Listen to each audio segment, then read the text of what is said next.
আন্তরিক শুভেচ্ছা, তাদেরকে আমি খুব কৃতজ্ঞতা জানাই। এই ধরনের উদ্যোগ সাধারণত রাজনৈতিক দলের পক্ষ থেকে খুব একটা হয় না। বেগম উনি ওনার ছেলে মেয়ে গ্রহণ করছেন।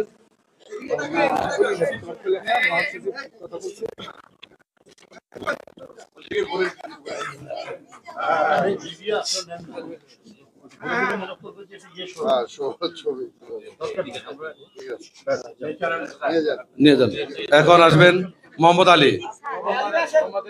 মোহাম্মদ আলী উনি বারবার কারা নির্যাতিত আমাদের যে মন্ত্রীর কর্মী, উনার চাকরি চলে গেছেন বিএনপি করে কারা নির্যাতিত হয়ে উনি এখন কর্মহীন।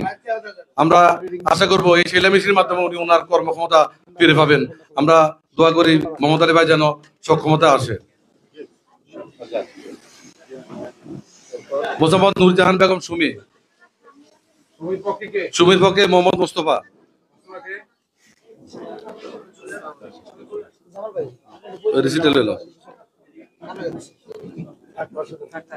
মোসাম্মদ নীলুফা বেগম, নীলুফা বেগমের পক্ষে মাসুম নিতা।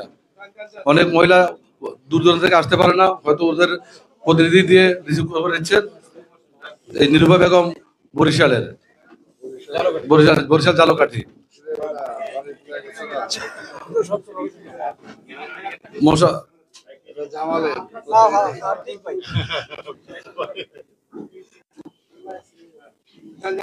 মোসাম্মদ রানী বেগম, রানী বেগমের পক্ষে ছেলে মেশিন গ্রহণ করছেন সুমন। রানী বেগম লক্ষ্মীপুরের, উনি আসতে পারেন, ওনার পক্ষে ছেলে মেশিন গ্রহণ করছেন।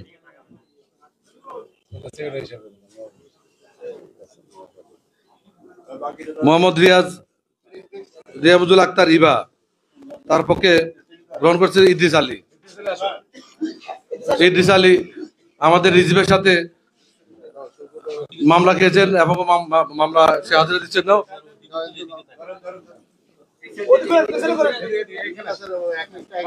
রিয়াজুল আক্তার ইবা, ইদ্রিস আলীকে ধন্যবাদ। মোহাম্মদ রফিক আমাদের জাসাস অফিসের অনেক কষ্ট করে, ও সবসময় আসে আমাদের পাশে, কাজে কর্মকে আমরা পাই।